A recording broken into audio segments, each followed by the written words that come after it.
Este livro foi gravado nos estúdios da Fundação Dorina Noel para cegos. Autor Machado de Assis. Lido por Antônio Sérgio Grell. Editado por Daniel Boscovici.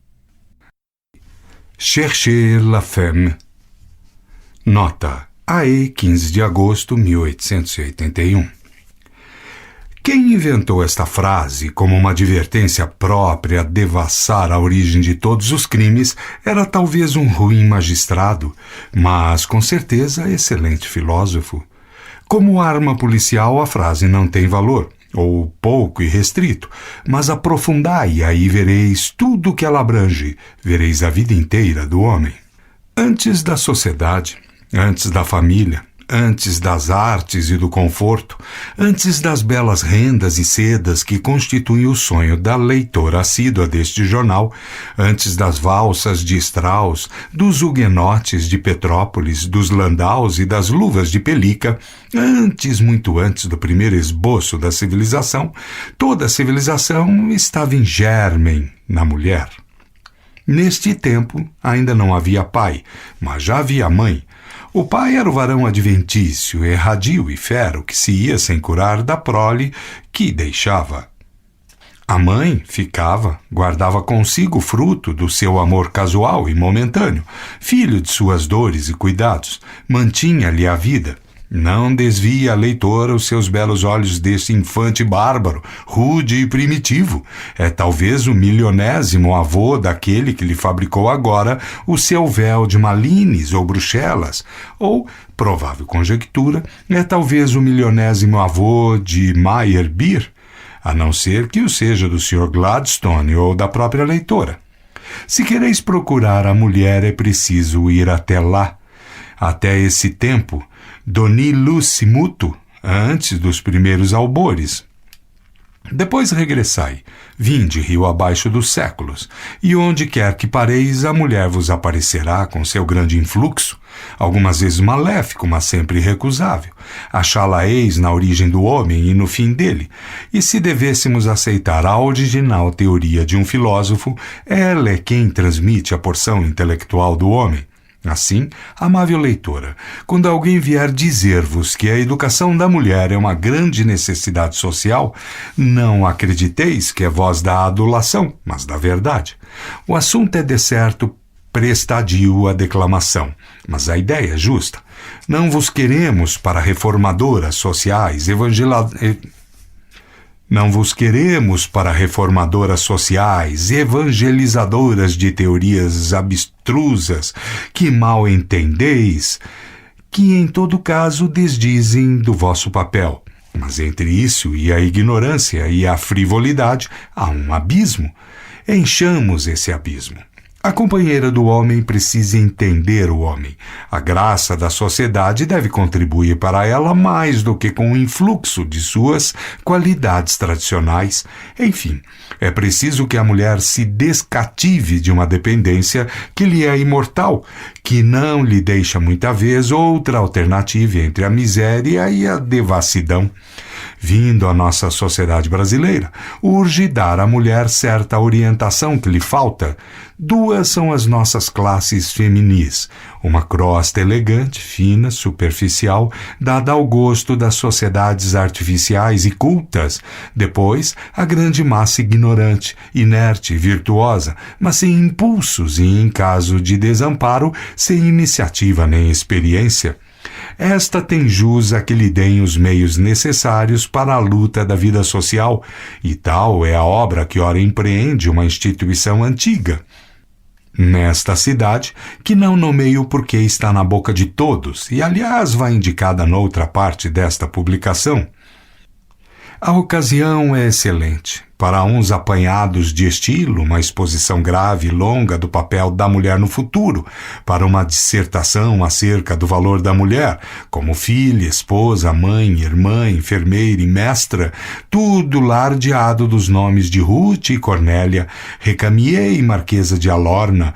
Não faltaria dizer que a mulher é a estrela que leva o homem pela vida adiante e que, principalmente, as leitoras da estação merecem o culto de todos os espíritos espíritos elegantes, mas estas coisas subentende-se e não se dizem por ociosas. Baste-nos isto: educar a mulher é educar o próprio homem, a mãe completará o filho. 20. Metafísica das Rosas. Nota: GL, 1 de dezembro de 1883. Pour la rose de jardinier elle immortelle, car de memorie de rose on n'a pas vu mourir un jardinier. Fontenelle. Livro 1º. No princípio era o jardineiro, e o jardineiro criou as rosas, e tendo criado as rosas, criou a chácara e o jardim, com todas as coisas que neles vivem, para a glória e contemplação das rosas. Criou a palmeira, a grama, criou as folhas, os galhos, os troncos e botões, criou a terra e o estrume, criou as árvores grandes para que amparassem o toldo azul que cobre o jardim e a chácara, e ele não caísse e esmagasse as rosas. Criou as borboletas e os vermes, criou o sol, as brisas, o orvalho e as chuvas. Grande é o jardineiro, suas longas pernas são feitas de tronco eterno, os braços são galhos que nunca morrem, a espada é como um forte muro por onde a erva trepa. As mãos largas espalham benefícios às rosas. Vede agora mesmo, a noite voou, amanhã clareia o céu, cruzam-se as borboletas e os passarinhos, há uma chuva de pipilos e trinados no ar, mas a terra estremece, é o pé do jardineiro que caminha para as rosas. Vede, traz nas mãos o regador que borrifa sobre as rosas a água fresca e pura, e assim também sobre as outras plantas todas criadas para a glória das rosas. Ele o formou no dia em que, tendo criado o sol, que dá vida às rosas, este começou a arder sobre a terra. Ele enche de água todas as manhãs, 1, 2, 5, 10 vezes. Para a noite, pôs ele no ar um grande regador, invisível, que peneira o orvalho, e quando a terra seca e o calor abafa, enche o grande regador das chuvas, que alagam a terra de água e de vida. Livro 2º. Entretanto, as rosas estavam tristes, porque a contemplação das coisas era muda e os olhos dos pássaros e das borboletas não se ocupavam bastantemente das rosas. E o jardineiro, vendo-as tristes, perguntou-lhes: Que tendes vós que inclinais as pétalas para o chão? Dei-vos a chácara e o jardim, criei o sol e os ventos frescos, derramo sobre vós o orvalho e a chuva, criei todas as plantas para que vos amem e vos contemplem. A minha mão detém no meio do ar os grandes pássaros para que não vos esmaguem ou devorem. Sois as princesas da terra, por que inclinais as pétalas para o chão? Então, as rosas murmuraram que estavam tristes porque a contemplação das coisas era muda e elas queriam que encantasse os seus grandes méritos e a servisse. O jardineiro sacudiu a cabeça com um gesto terrível. O jardim e a chácara estremeceram até os fundamentos. E assim falou ele, encostado ao bastão que trazia: Dei-vos tudo. E não estáis satisfeitos? Criei tudo para vós e pedis mais. Pedis a contemplação de outros olhos? Ides tê-la. Vou criar um ente à minha imagem que vos servirá, contemplará e viverá milhares e milhares de sóis para que vos sirva e ame.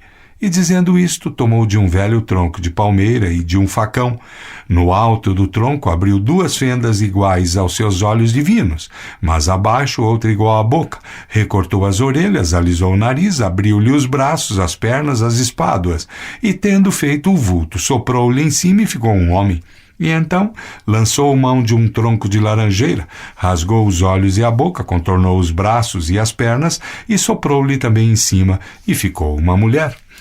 E como o homem e a mulher adorassem o jardineiro, ele disse-lhes: Criei-vos para o único fim de amardes e servirdes as rosas, sob pena de morte e abominação, porque eu sou o jardineiro, e elas são as senhoras da terra, donas de tudo que existe, o sol e a chuva, o dia e a noite, o orvalho e os ventos, os besouros, os colibris, as andorinhas, as plantas todas, grandes e pequenas, e as flores e as sementes das flores, as formigas, as borboletas, as cigarras e os filhos das cigarras.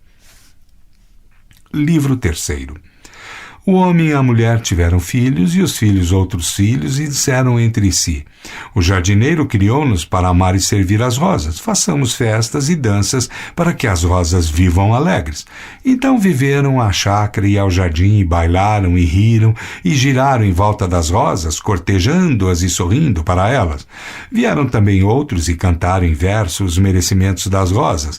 E quando queriam falar da beleza de alguma filha das mulheres, faziam comparação com as rosas, porque as rosas são as maiores belezas do universo. Elas são as senhoras de tudo que vive e respira. Mas, como as rosas parecessem enfaradas da glória que tinham no jardim, disseram os filhos dos homens às filhas das mulheres: façamos outras grandes festas que as alegrem. Ouvindo isto, o jardineiro disse-lhes: não, colhei-as primeiro, levai-as depois a um lugar de delícias que vos indicarei. Vieram então os filhos dos homens e as filhas das mulheres e colheram as rosas, não só as que estavam abertas, como algumas ainda não desabrochadas, e depois as puseram no peito, na cabeça ou em grandes molhos, tudo conforme ordenara o jardineiro, e levando-as para fora do jardim, foram com elas a um lugar de delícias misterioso e remoto, onde todos os filhos dos homens e todas as filhas das mulheres as adoraram prostrados no chão. E depois que o jardineiro manda embora o sol, pega das rosas cortadas pelos homens e pelas mulheres, e uma por uma prega-as no toldo azul que cobre a chácara e o jardim, onde elas ficam cintilantes durante a noite. E é assim que não faltam luzes que clareiam a noite quando o sol vai descansar por trás das grandes árvores do ocaso. Elas brilham, elas cheiram, elas dão as cores mais lindas da terra. Sem elas nada haveria na terra, nem o sol, nem o jardim, nem a chácara, nem os ventos, nem as chuvas, nem os homens, nem as mulheres, nada mais do que o jardineiro que as tirou do seu cérebro, porque elas são os pensamentos do jardineiro, desabrochadas no ar e postas na terra, criadas para elas e para a glória delas. Grande é o jardineiro, grande e eterno é o Pai sublime das rosas sublimes. 21. José de Alencar.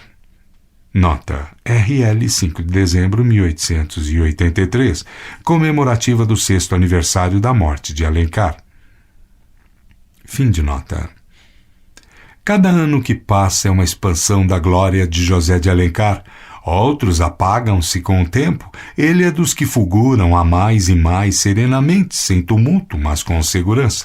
São assim as glórias definitivas. Na história do romance e na do teatro, para não sair das letras, José de Alencar escreveu as páginas que todos lemos e que há de ler a geração futura. O futuro nunca se engana. 22. Carta a um amigo. Nota: LL 1884. Fim de nota. Meu amigo, prometia-lhe um artigo para o livro que se vai imprimir comemorando mais um progresso do Liceu Literário Português, e sou obrigado a não lhe dar nada do que era minha intenção. Tinha planeado uma apreciação longa e minuciosa das instituições literárias e outras dos portugueses no Brasil. Faltou-me o tempo e descanso do espírito. Escrever somente algumas reflexões acerca do papel dos portugueses na América é cair na repetição. Louvar o ardor com que eles se organizam em associações de beneficência, de leitura e de ensino, a tenacidade dos seus esforços, a dedicação de todos, constante e obscura, com os olhos no bem comum e no lustre do nome coletivo, é dizer o menos bem. O que em todos os tempos se tem escrito pouco depois que o Brasil se separou da mãe pátria para continuar na América o que a nossa língua produziu na Europa. Não é menos sabido e, porventura, é ainda mais notável no que respeita às associações de ensino e leitura que todos esses esforços e trabalhos saem das mãos de uma classe de homens geralmente despreocupada da vida mental. Tem-se por efetiva e constante a incompatibilidade do ofício mercantil com os hábitos do espírito puro. Os portugueses na América não raro mostram que as duas coisas podem ser paralelas, não inimigas, que há um arrabalde em Cartago por uma aula de Atenas. Desenvolver esta observação por meio de um estudo minucioso e individual das instituições portuguesas entre nós, tal era a minha ideia. Entre elas ocuparia brilhante lugar o Liceu Literário Português, uma das mais antigas e notáveis. Há longos anos criada, trabalhando na sombra, com diversa fortuna, ao que parece, mas nunca extinta, nem desamparada, veio galgando os tempos até ao grau próspero em que a vemos. Homens em cujos ombros pesam cuidados de outra ordem e vária espécie, deram a esse grêmio o melhor das afeições, a devoção do espírito e um zelo que, se alguma vez afrouxou, não morreu nunca, nem lhe entrou o desalento, e a prova é que no tronco pujante brotam novos galhos. Onde circula a mesma vida, donde penderão frutos de saúde, que incitarão a outros e ainda a outros. Cultores do pão, sabe quem que nem só de pão vive um homem. Desculpe se não acudo como quisera ao seu amável convite e creia na afeição e estima do Machado de Assis. 23. Pedro Luiz. Nota: AL número 11, 5 de outubro, 1884. Fim de nota. Jornalista, poeta, deputado, administrador, ministro e homem da mais fina sociedade fluminense, pertencia este moço à geração que começou por 1860. Chamava-se Pedro Luiz Pereira de Souza e nasceu no município de Araruama, província do Rio de Janeiro, a 15 de dezembro de 1839, filho do comendador Luiz Pereira de Souza e de Dona Maria Carlota de Viterbo e Souza. Era formado em Ciências Sociais e Jurídicas pela Faculdade de São Paulo. Começou a vida política na folha de Flávio Farnese, a atualidade, de colaboração com Lafayette Rodrigues Pereira, atualmente senador, e com Bernardo Guimarães, o mavioso poeta mineiro há pouco falecido. Ao mesmo tempo, iniciou vida de advogado no escritório de F. Otaviano. Essa primeira fase da vida de Pedro Luiz dá vontade de ir longe. A figura de Flávio Farnese surge debaixo da pena e incita a recompor com ela uma quadra inteira de fé e de entusiasmo liberal. Ao lado de Farnese, de Lafayette, de Pedro Luiz, vieram outros nomes que ou cresceram também, ou pararam de todo, por morte ou por outras causas. Sobre tal tempo é passado um quarto de século, o espaço de uma vida ou de um reinado. Olha-se para ele com saudade e com orgulho. Conheci Pedro Luiz na imprensa. Íamos ao Senado tomar nota dos debates, ele, Bernardo Guimarães e eu, cada qual para o seu jornal. Bernardo Guimarães era da geração anterior, companheiro de Álvares de Azevedo, mas realmente não tinha idade, não a teve nunca. A nota juvenil era nele a expressão de humor e do talento. Nem Bernardo nem eu íamos para a milícia política. Pedro Luiz, dentro de pouco, foi eleito deputado pelo 2º Distrito da província do Rio de Janeiro, com os conselheiros Manuel de Jesus Valdetaro e Eduardo de Andrade Pinto. A estreia de Pedro Luiz na tribuna foi um grande sucesso do tempo e está comemorada nos jornais com a justiça que merecia. Tratava-se de um projeto concedendo um pedaço de terra a um padre Janhard lazarista. Pedro Luiz fez desse negócio insignificante uma batalha de eloquência e proferiu um discurso cheio de grande alento liberal. Surdiram-lhe em frente 2 adversários respeitáveis, Monsenhor Pinto de Campos, que reunia os sentimentos de conservador, o caráter sacerdotal, e o Dr. Junqueira, atual senador. Eram 2 nomes feitos e tanto bastava a honrar o estreante orador. As vicissitudes políticas fizeram-se sentir em breve. Pedro Luiz não foi reeleito na legislatura seguinte. Em 1868, caída a situação liberal, o conselheiro Otaviano tratou da fundação da reforma e convidou Pedro Luiz, que ali trabalhou ao lado da fina flor do partido. Então, como antes, cultivou as letras, deixando algumas composições notáveis, como Os Voluntários da Morte, Terribles Dia, Tiradentes e Nunes Machado. A primeira destas tinha sido recitada por ele mesmo em uma casa da Rua da Quitanda, onde se reuniam alguns amigos e homens de letras, e foi uma revelação de primeira ordem, recitada pouco depois no teatro e divulgada pela imprensa. Correu o império e atravessou o oceano, sendo reproduzida em Lisboa, donde o Visconde de Castilho escreveu ao poeta dizendo-lhe que essa ode era um rugido de leão. Todas as demais composições tiveram o mesmo efeito. são, na verdade, cheias de grande vigor poético, raro calor e movimento lírico.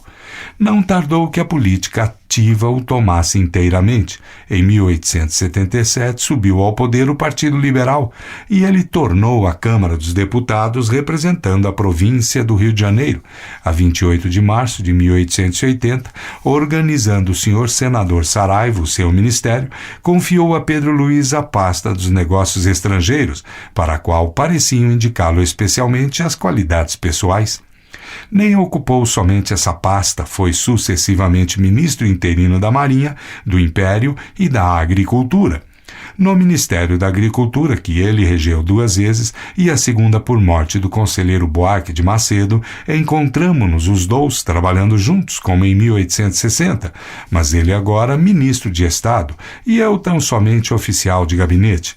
Cito esta circunstância para afirmar com o meu testemunho pessoal que esse moço, suposto sibarita e indolente, era nada menos que um trabalhador e ativo, zeloso do cargo e da pessoa. Todos os que o praticaram de perto podem atestar isto mesmo. Deixou o seu nome ligado a muitos atos de administração interior ou de natureza diplomática. Posta em execução a reforma eleitoral, obra do próprio ministério dele, o conselheiro Pedro Luiz, que então era ministro de 2 pastas, não conseguiu ser eleito.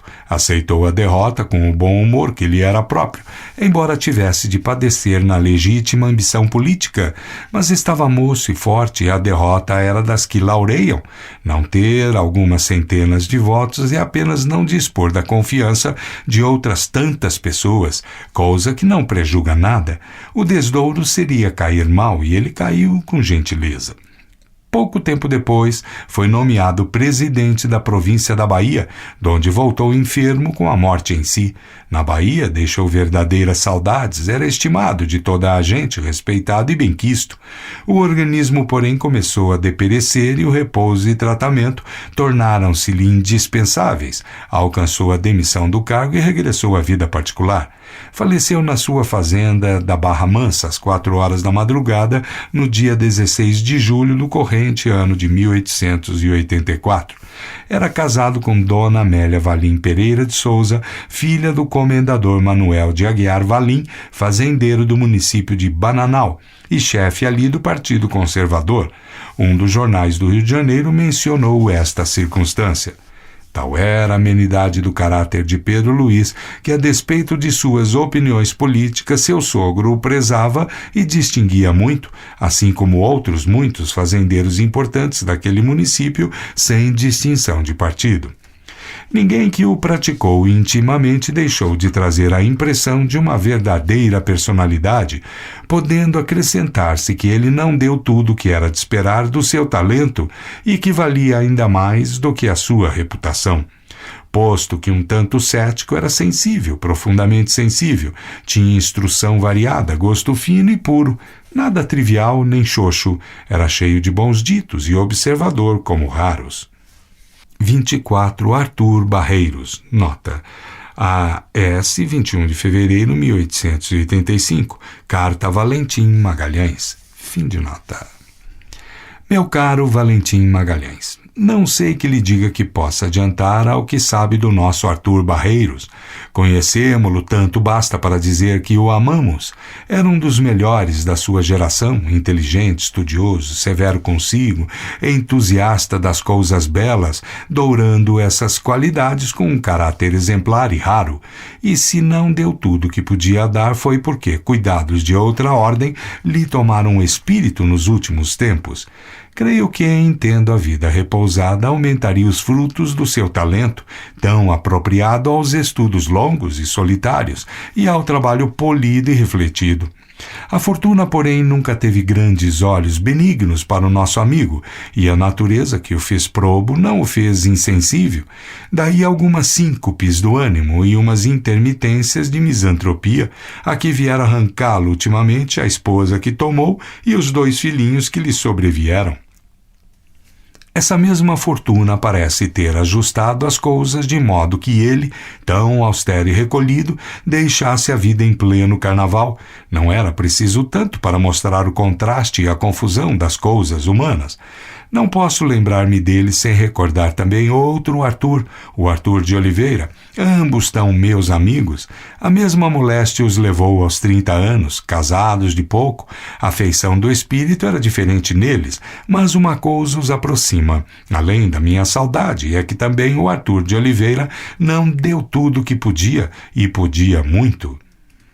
Ao escrever-lhe as primeiras linhas desta carta, chovia copiosamente e o ar estava carregado e sombrio. Agora, porém, uma nesga azul do céu, não sei se duradouro ou não, parece dizer-nos que nada está mudado para ele, que é eterno. Um homem de mais ou de menos importa o mesmo que a folha que vamos arrancar à árvore para juncar o chão das nossas festas. Que nos importa a folha? Esta advertência que não chega a abater a mocidade tinge de melancolia os que já não são rapazes. Estes têm atrás de si uma longa fileira de mortos. Cada um dos recentes lembra-lhe os outros. Alguns desses mortos encheram a vida com ações ou escritos e fizeram ecoar o nome além dos limites da cidade. Arthur Barreiros, e não é dos menores motivos de tristeza, gastou o aço em labutações estranhas ao seu gosto particular. Entre este e a necessidade, não hesitou nunca e acanhou em parte as faculdades por um excessivo sentimento de modéstia e desconfiança.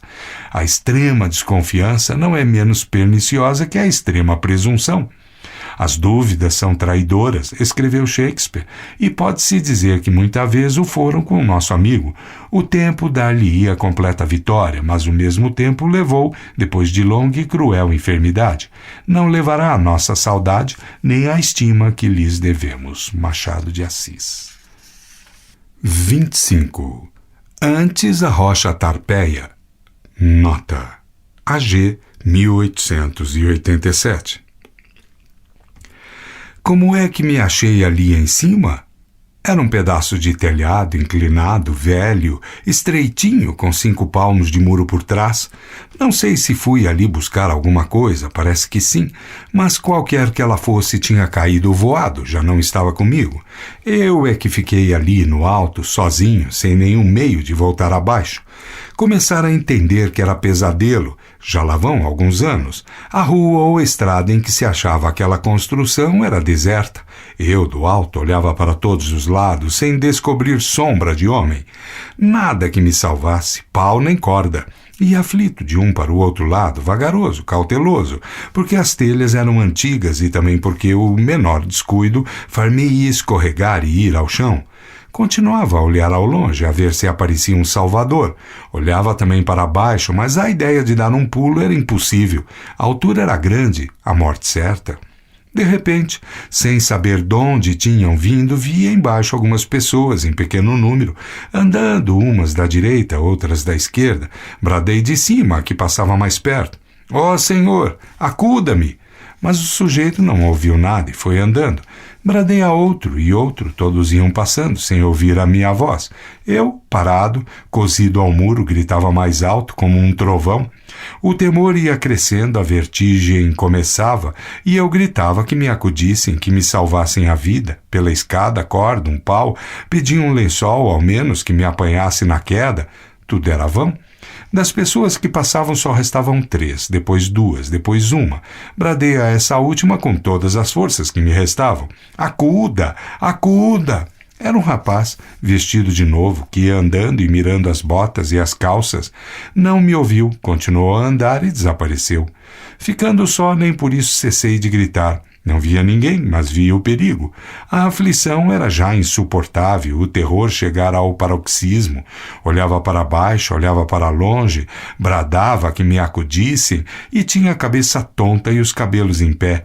Não sei se cheguei a cair. De repente, achei-me na cama, acordado. Respirei a larga, com o sentimento da pessoa que sai de um pesadelo, mas aqui deu-se um fenômeno particular, livre de perigo, entrei a saboreá-lo. Em verdade, tivera alguns minutos ou segundos de sensações extraordinárias. Vivi de puro terror, vertigem e desespero entre a vida e a morte, como uma peteca entre as mãos destes 2 mistérios.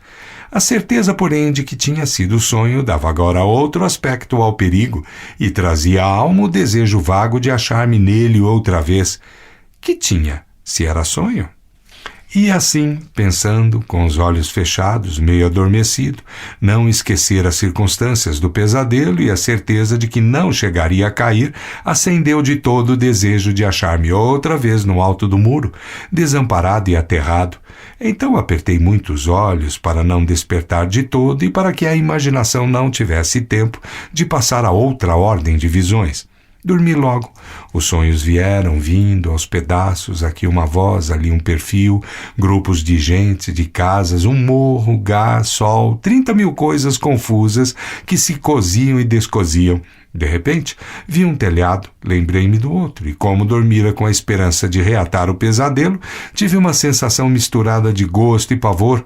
Era o telhado de uma casa. A casa tinha uma janela. À janela estava um homem. Este homem cumprimentou-me, risonho, abriu a porta, fez-me entrar, fechou a porta outra vez e meteu a chave no bolso. Que é isto? Perguntei-lhe. É para que nos não incomodem, acudiu ele risonho. Contou-me depois que trazia um livro entre as mãos, tinha uma demanda e era candidato a um lugar de deputado. 3 matérias infinitas. Falou-me do livro, 300 páginas, com citações, notas, apêndices. Referiu-me à doutrina, o método, o estilo. Leu-me 3 capítulos. Gabei-os. Leu-me mais 4. Depois, enrolando o manuscrito, disse-me que previa as críticas e objeções. Declarou quais eram e refutou-as por uma. Eu, sentado, afiava o ouvido a ver se aparecia alguém, pedia a Deus, um salteador ou a justiça, que arrombasse a porta. Ele, se falou em justiça, foi para contar-me a demanda, que era uma ladroeira do adversário, mas havia de vencê-lo a todo custo.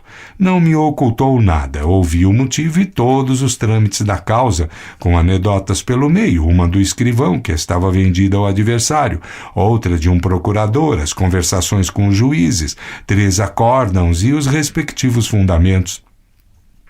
A força de pleitear o homem conhecia muito texto, decretos-leis, ordenações, citava os livros e os parágrafos, salpicava tudo de perdigotos latinos, às vezes falava andando para descrever o terreno. Era uma questão de terras, aqui o rio descendo por ali, pegando com o outro mais abaixo, deste lado as terras de fulano, daquele as de cicrano, uma ladroeira clara, que me parecia que sim. Enxugou a testa e passou a candidatura. Era legítima, não negava que pudesse haver outras aceitáveis, mas a dele era a mais legítima. Tinha serviços ao partido, não era aí qualquer coisa, não vinha pedir esmola de votos e contava com serviços prestados em 20 anos de lutas eleitorais. Luta de imprensa, apoio aos amigos, obediência aos chefes. Isso não se premiava? Devia ceder o seu lugar a filhos? Leu a circular, tinha 3 páginas apenas, com os comentários verbais 7. E era um homem destes que queriam deter o passo? Podiam intrigá-lo, ele sabia que o estava intrigando, choviam cartas anônimas, que chovessem. Podiam vasculhar no passado dele, não achariam nada, nada mais que uma vida pura. E, modéstia à parte, um modelo de excelentes qualidades. Começou pobre, muito pobre. Se tinha alguma coisa, era graças ao trabalho e à economia, as 2 alavancas do progresso. Uma só dessas velhas alavancas que ali estivesse, bastava para deitar a porta abaixo. Mas nenhuma nem outra, era só ele que prosseguia, dizendo-me tudo o que era, o que não era, o que seria e o que teria sido e o que viria a ser. Um Hércules que limparia a estrebaria de algias. Um varão forte que não pedia mais que tempo e justiça. Fizessem-lhe justiça, dando-lhe votos, e ele se incumbiria do resto. E o resto foi ainda muito mais do que pensei. Eu, abatido, olhava para a porta, e a porta calada, impenetrável, não me dava a menor esperança. Lasciate ogni speranza. Não, cá está mais que a esperança. A realidade deu outra vez comigo acordado na cama. Era ainda noite alta, mas nem por isso tentei, como da primeira vez, conciliar o sono. Fui ler para não dormir. Por quê? Um homem, um livro, uma demanda, uma candidatura, por que é que temi reavê-los, se ia antes de cara alegre meter-me outra vez no telhado em quê? Leitor, a razão é simples. Cuido que há na vida em perigo um sabor particular e atrativo, mas na paciência em perigo não há nada. A gente recorda-se de um abismo com prazer, não se pode recordar de um maçante sem pavor. Antes a rocha tarpeia que um autor de uma nota. 26. O futuro dos argentinos. Nota GN, 9 de julho de 1888. Fim de nota. Quando hoje contemplo o rápido progresso da nação argentina, recordo-me sempre da primeira e única vez que vi o Dr. Sarmiento, presidente que sucedeu ao general Mitre no governo da República. Foi em 1868. Estávamos alguns amigos no Clube Fluminense, Praça da Constituição, casa onde é hoje a Secretaria do Império. Eram 9 horas da noite. Vimos entrar na sala do chá um homem que ali se hospedara na véspera. Não era moço, olhos grandes e inteligentes, barba raspada, um tanto cheio. Demorou-se pouco tempo, de quando em quando olhava para nós, que o examinávamos também, sem saber quem era. Era justamente o Dr. Sarmiento. Vinha dos Estados Unidos, onde representava a Confederação Argentina e de onde saíra porque acabava de ser eleito presidente da República. Tinha estado com o imperador e vinha de uma sessão científica. 2 ou 3 dias depois, seguiu para Buenos Aires. A impressão que nos deixara esse homem foi, em verdade, profunda. Naquela visão rápida do presidente eleito, pode-se dizer que nos aparecia o futuro da nação argentina. Com efeito, uma nação abafada pelo despotismo, sangrada pelas revoluções, na qual o poder não decorria mais que da força vencedora e da vontade pessoal, apresentava este espetáculo interessante. Um general patriota, que alguns anos antes, após uma revolução e uma batalha decisiva, fora elevado ao poder e fundar a liberdade constitucional e entregar tranquilamente as rédeas do Estado, não a outro general triunfante, depois de nova revolução, mas a um simples legista, ausente da pátria, eleito livremente por seus concidadãos. Era evidente que esse povo, apesar da escola em que aprendera, tinha a aptidão da liberdade. Era claro também que os seus homens públicos, em meio das competências que os separavam, e porventura ainda os separam, sabiam unir-se para um fim comum e superior. Sarmiento chegou a Buenos Aires. O general Mitre entregou-lhe o poder tal qual o constituíra e preservara da violência e do desânimo. Então os amigos deste claro e subido espírito lembraram-se, se a minha reminiscência é exata, de lhe dar uma prova de afeto e admiração, como prêmio da sua lealdade política, e criaram-lhe um jornal, essa mesma Nación, que é hoje uma das primeiras folhas da América do Sul, fato não menos expressivo que o outro. 20 anos depois, a nação argentina chegou ao ponto em que se acha próspera, rica, pacífica, naturalmente ambiciosa de progresso e esplendor. Esqueceu a opressão, desaprendeu a caudilhagem, conhece os benefícios da liberdade e da ordem. 20 anos apenas, digamos 28, porque a campanha de Mitre foi o primeiro passo dessa marcha vitoriosa. Agora, no dia em que os argentinos celebram a sua festa constitucional, lembro-me daqueles tempos e comparo-os com estes quando, em vez de soldados que os vão auxiliar a derrocar uma tirania odiosa, mandamos-lhes uma simples comissão de jornalistas, uma embaixada da opinião à opinião. Tão confiados somos de que não há já entre nós melhor campo de combate. Oxalá caminhem sempre o Império e a República de mãos dadas, prósperos e amigos. 27. Joaquim Serra. Nota. GN, 5 de novembro de 1888. Fim de nota. Quando há dias fui enterrar o meu querido Serra, vi que naquele féretro ia também uma parte da minha juventude. Logo de manhã relembrei-a toda, enquanto a vida chamava ao combate diurno todas as suas legiões infinitas, tão alegre e indiferente, como se não acabasse de perder na véspera um dos mais robustos legionários, recolhi minhas memórias de outro tempo, fui reler algumas cartas do meu amado amigo. Cartas íntimas e familiares, mais letras que política. As primeiras, embora velhas, eram ainda moças daquela mocidade que ele sabia comunicar as coisas que tratava. Relê-las era conversar com o morto, cuja alma ali estava derramada no papel, tão viçosa como no primeiro dia. A cintilação do espírito era a mesma, a frase brotava e corria pela folha abaixo, como a água de um córrego, rumorosa e fresca.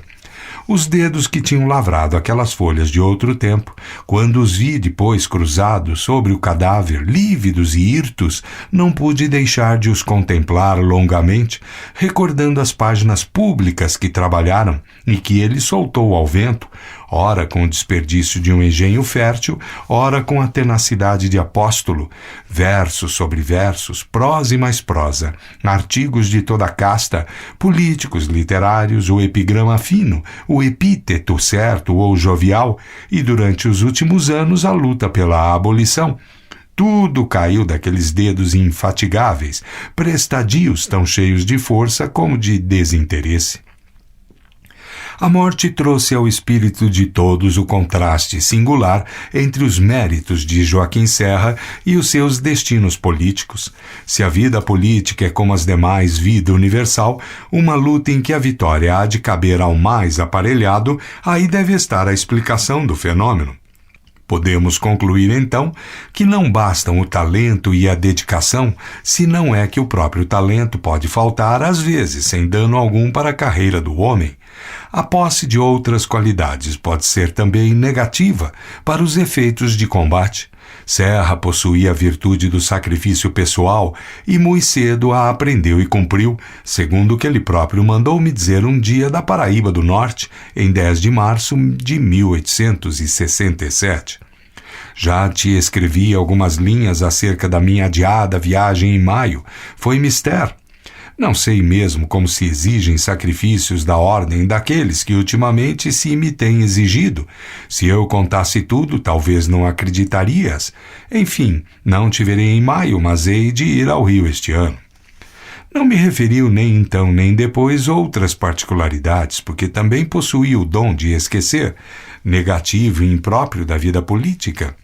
Era modesto até a reclusão absoluta. Suas ideias saíam todas endossadas por pseudônimos. Eram como moedas de ouro, sem efígie, com o próprio único valor do metal. Daí o fenômeno observado ainda este ano, quando chegou o dia da vitória abolicionista, todos os seus valentes companheiros de batalha citaram gloriosamente o nome de Joaquim Serra entre os discípulos da primeira hora, entre os mais estrenos, fortes e devotados, mas a multidão não o repetiu, não o conhecia. Ela, que nunca desaprendeu de aclamar e agradecer os benefícios, não sabia nada do homem que, no momento em que a nação inteira celebrava o grande ato, recolhia-se satisfeito ao seio da família. Tendo ajudado a soletrar a liberdade, Joaquim Serra ia continuar a ler o amor aos que lhe ensinavam todos os dias a consolação. Mas eu vou além. Creio que Joaquim Serra era principalmente um artista, amava a justiça e a liberdade, pela razão de amar também o arquitrave e a coluna, por uma necessidade de estética social.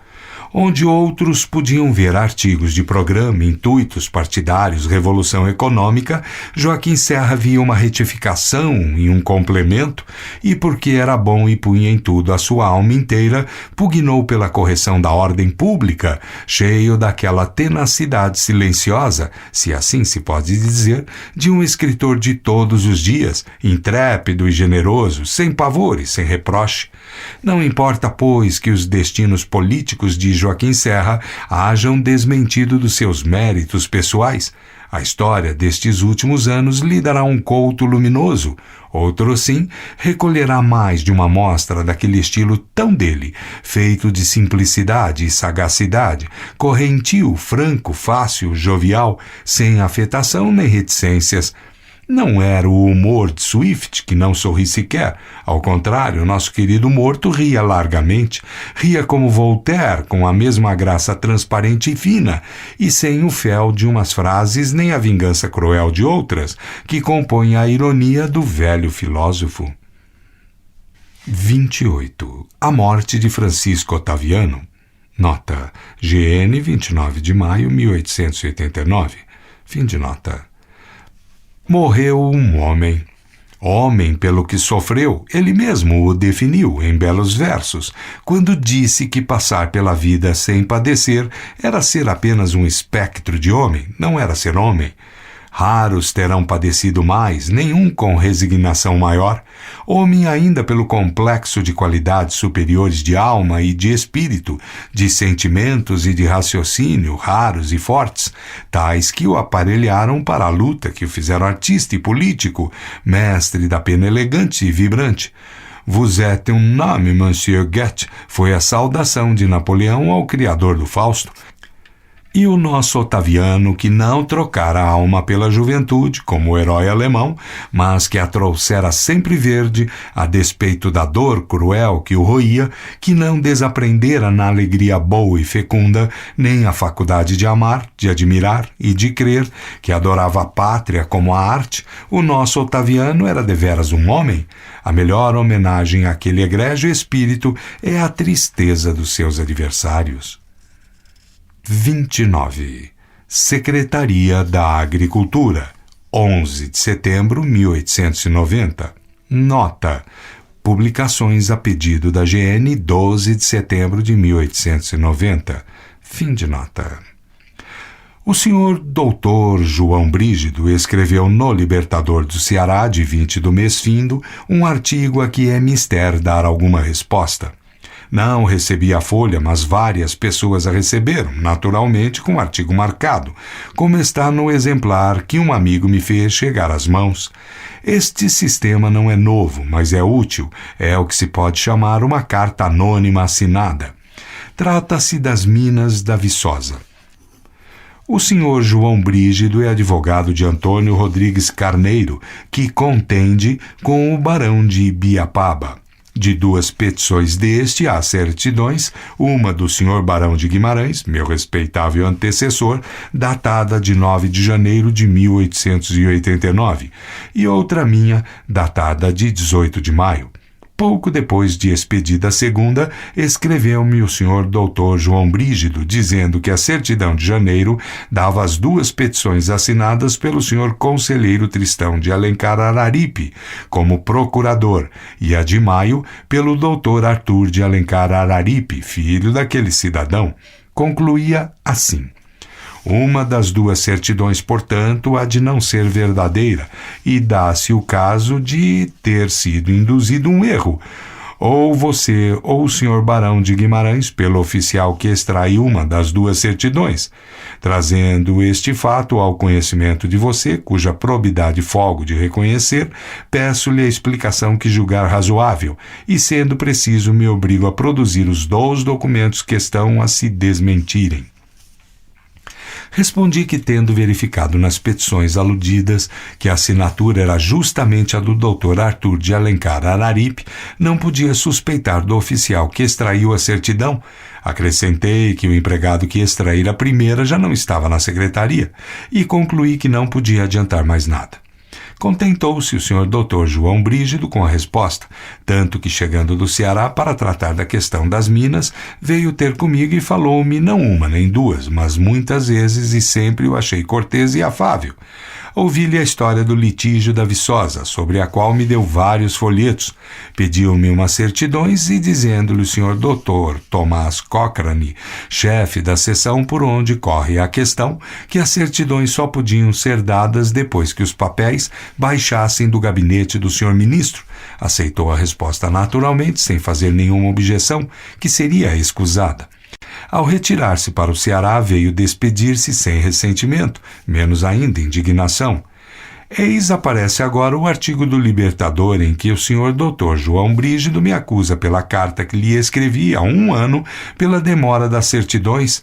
Diz que os créditos da secretaria desceram tanto no regime anterior que muitos ministros saíram com reputação prejudicada. E finalmente escreve isto, que eu, ao passo que lhe guardava sigilo inviolável acerca das conclusões do meu parecer, não o guardava para o plutocrata, que pelo vapor de 30 de junho ou outro, assegurara que o meu parecer era a seu favor.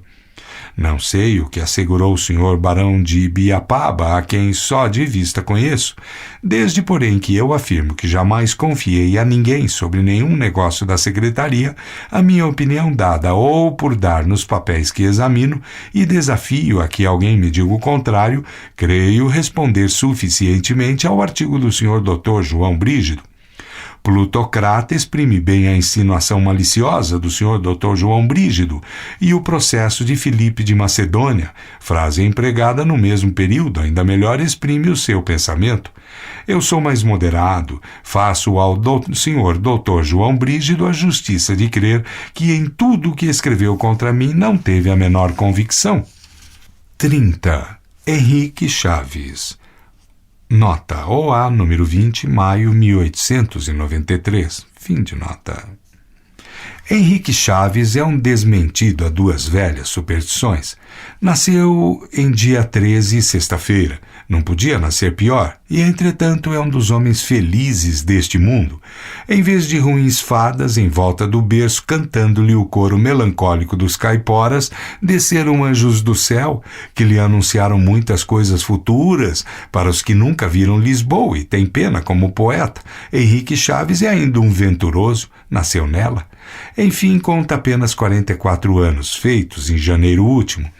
Um dia tinha apenas 20 anos, transportou-se de Lisboa ao Rio de Janeiro.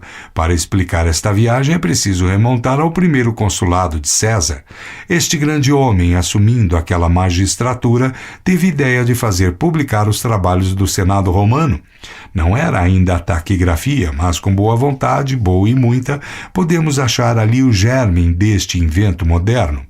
A taquigrafia trouxe Henrique Chaves ao Rio de Janeiro. Foi essa arte mágica de pôr no papel integralmente as ideias e as falas de um orador que o fez atravessar o oceano pelos anos de 1869. Refiro-me à taquigrafia política. Ela o pôs em contato com os nossos parlamentares nos últimos 20 anos. Há de haver na vida do taquígrafo parlamentar uma boa parte anedótica que merecerá por si só a pena de umas memórias.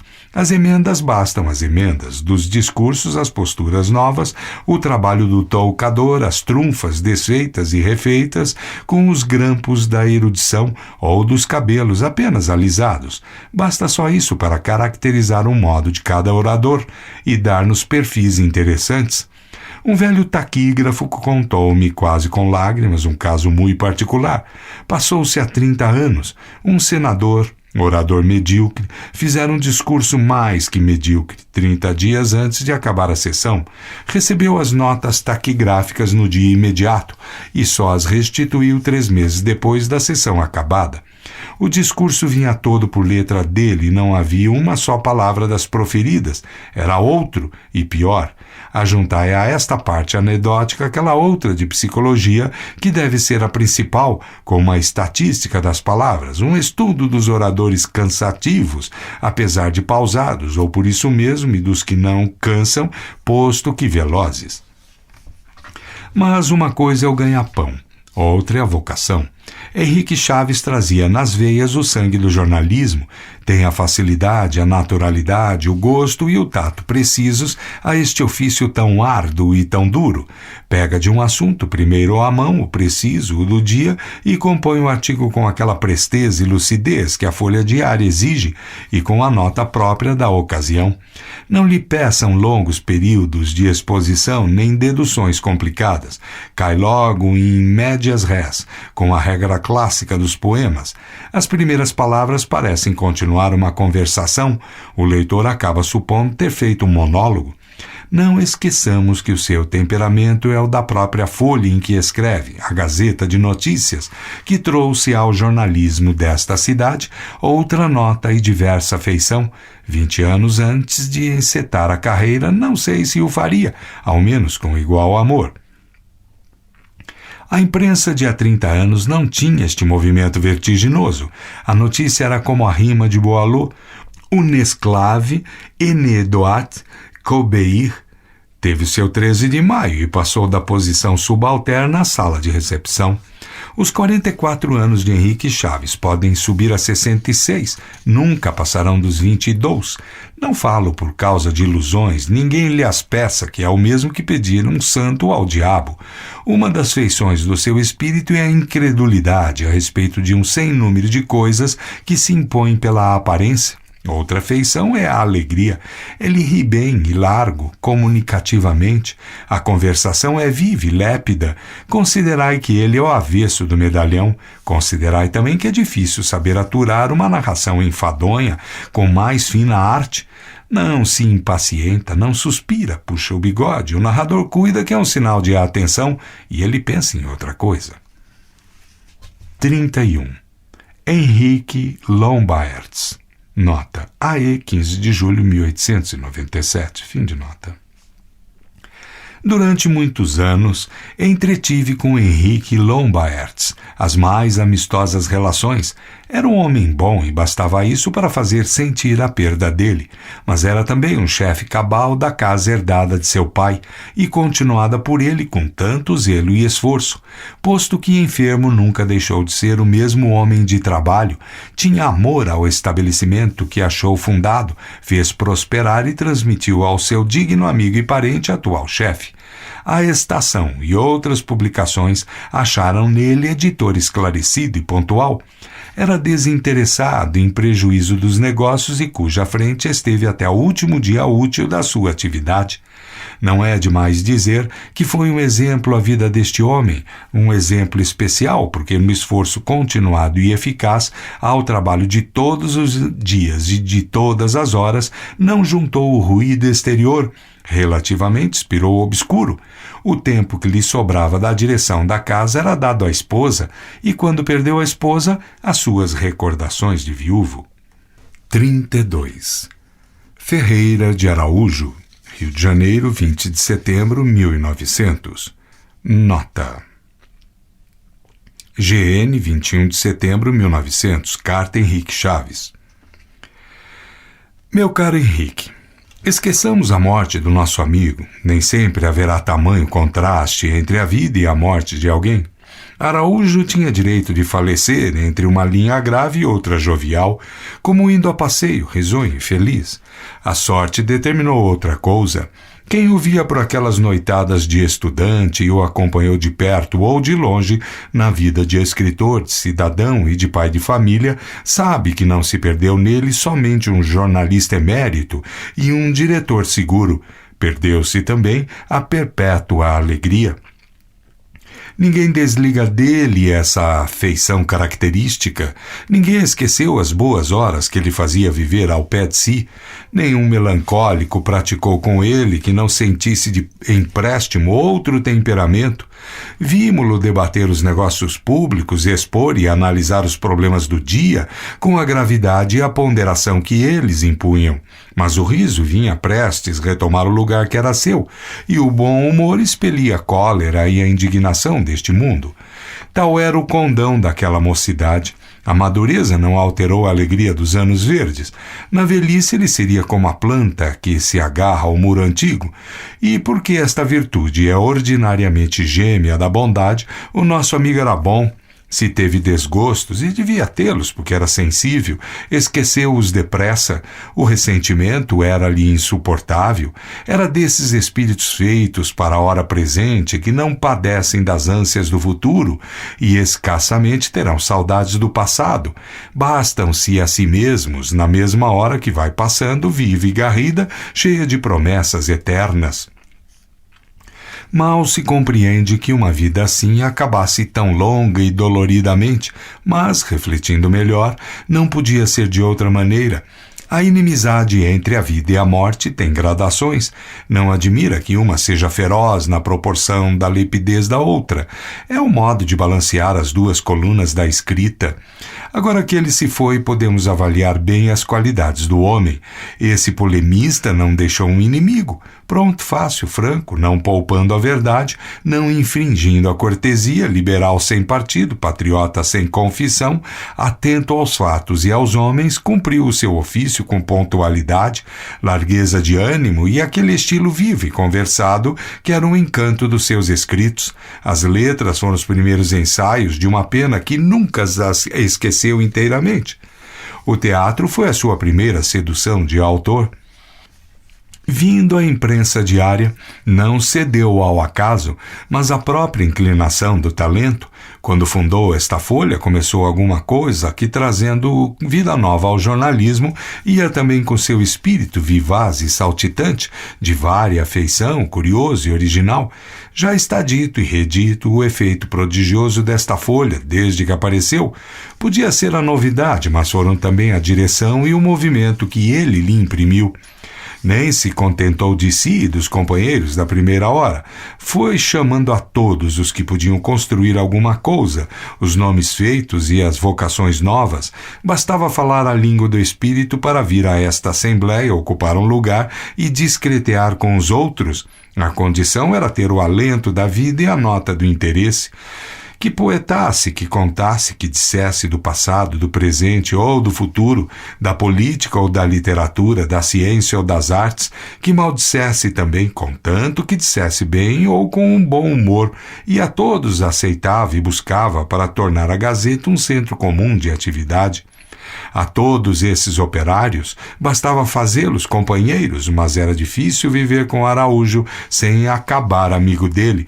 Nem ele podia ter consigo que não fizesse amigo de todos. A Gazeta ficou sendo assim uma comunhão em que o dissentimento de ideias, quando algum houvesse, não atacaria o coração, que era um para todos. Tu que eras dos seus mais íntimos, meu caro Henrique Chaves, dirás se o nosso amigo não foi sempre isso mesmo.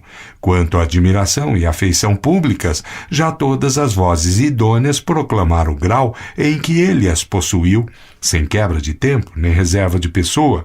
O enterramento foi uma aclamação muda, triste e unânime.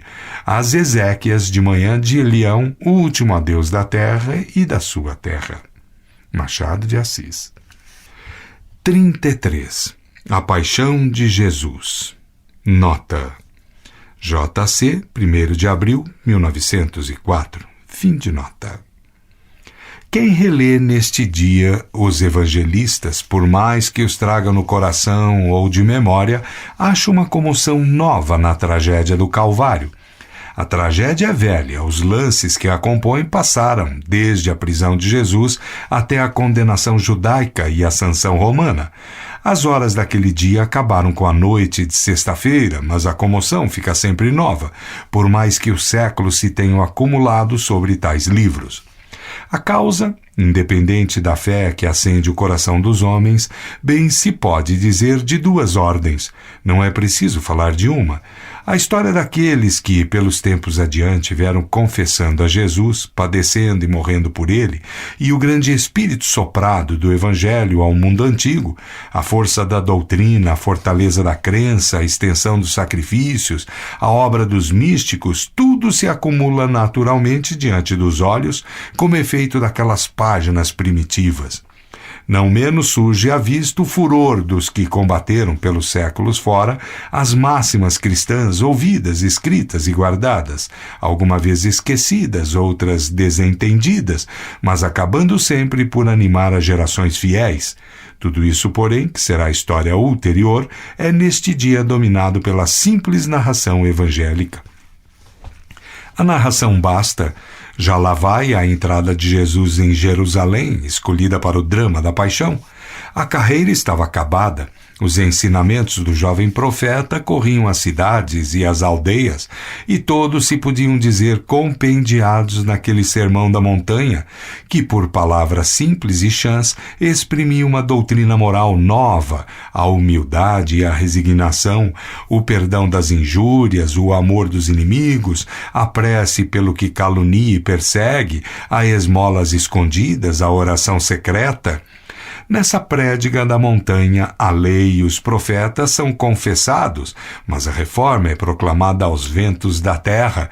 Nela está a promessa do benefício aos que padecem, a consolação aos que choram, a justiça aos que dela tiverem fome e sede.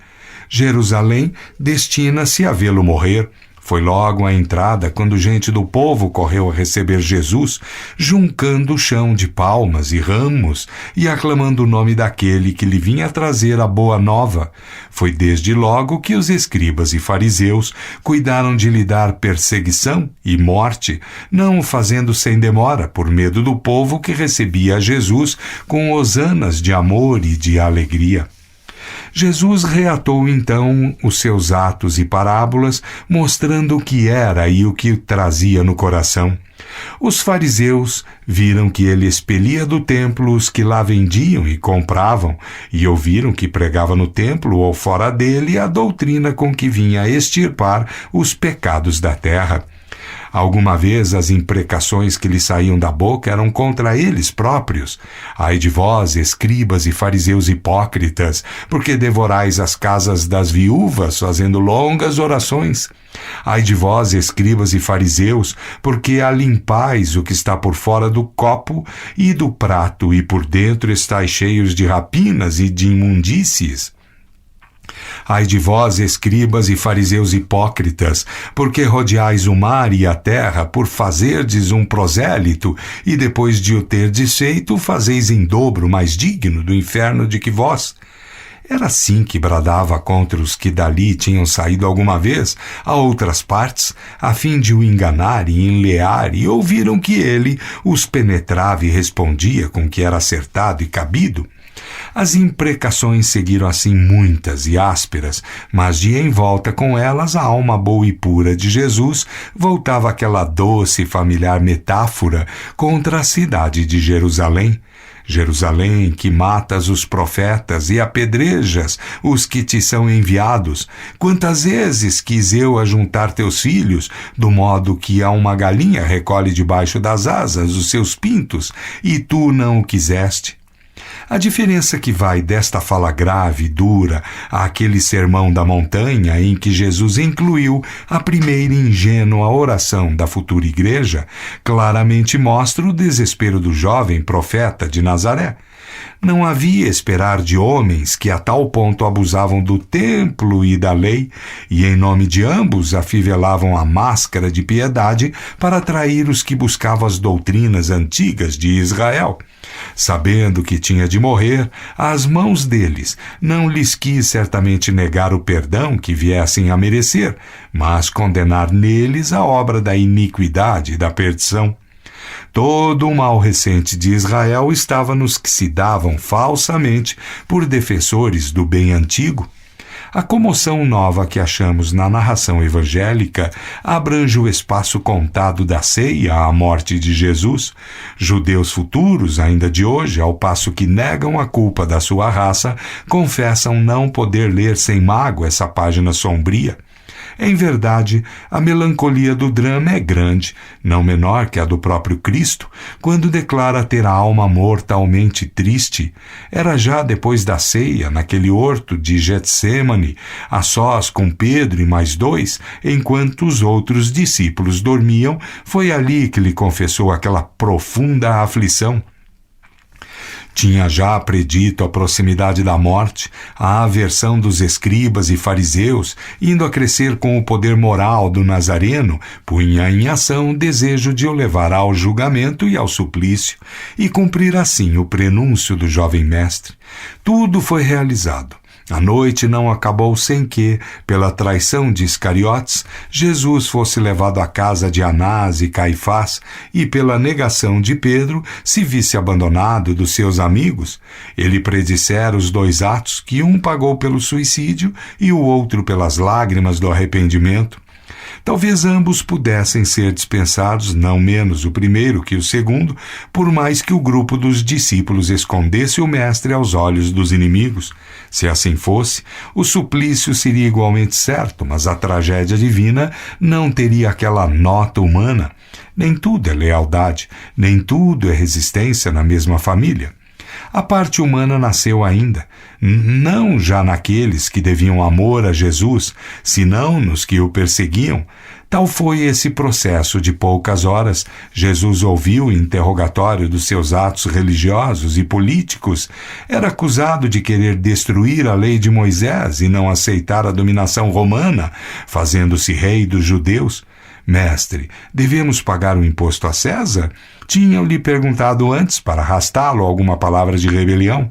A resposta, uma de tantas palavras que passaram daqueles livros às línguas dos homens, foi que era preciso dar a César o que era de César e a Deus o que era de Deus. Caifás e o conselho acabaram pela condenação. Para o crime político e para a pena de morte era preciso Pilatos. Segundo o sacerdote da lei, era preciso que um homem morresse pelo povo. Pilatos foi ainda a nota humana, e acaso mais humana que todas, esse magistrado romano que, depois de interrogar a Cristo, não lhe acha delito nenhum, que, ainda querendo salvá-lo da morte, pensa em soltá-lo pelo direito que lhe cabia em tal ocasião, mas consulta o povo e ouve deste que solte Barrabás e condene a Jesus, que obedece ao clamor público e faz a única ressalva de lavar as mãos inocentes de tal sangue. Esse homem não finge sequer a convicção. A consciência brada contra o crime que lhe querem impor, mas a fraqueza cede aos que lhe o pedem e entrega o acusado à morte. A morte, fecho da paixão, termo de uma vida breve e cheia, foi cercada de todos os elementos que a podiam fazer mais trágica. O riso deu a mão às ferocidades e o açoite alternou com a coroa de espinhos. Fizeram do profeta um rei de praça com a púrpura aos ombros e a vara na mão. Vieram injúrias por atos e palavras, a gravação do suplício dado entre dois ladrões, mas ainda nos falta alguma coisa para completar a parte humana daquela cena última. As mulheres vieram rodear um instrumento do suplício. Com outro ânimo que faltou alguma vez aos homens, elas trouxeram a consolação e a paciência aos pés do crucificado. Nenhum egoísmo as conservou longe, nenhum tremor as fez estremecer de susto. A piedade era como alma nova incutida naqueles corpos feitos para ela, com os olhos nos derradeiros lampejos de vida que estavam a sair daquele corpo, aguardavam que este fosse amortalhado e sepultado para lhe darem os bálsamos e os aromas. Tal foi a última nota humana, docemente humana, que completou o drama da estreita Jerusalém. Ela e o mais que se passou entre a noite de um dia e a tarde de outro completaram o prefácio dos tempos. A doutrina produzirá os seus efeitos, a história será deduzida de uma lei superior ao conselho dos homens. Quando nada houvesse, ou nenhuma fosse, a simples crise da paixão era de sobra para dar uma comoção nova aos que leem neste dia os evangelistas.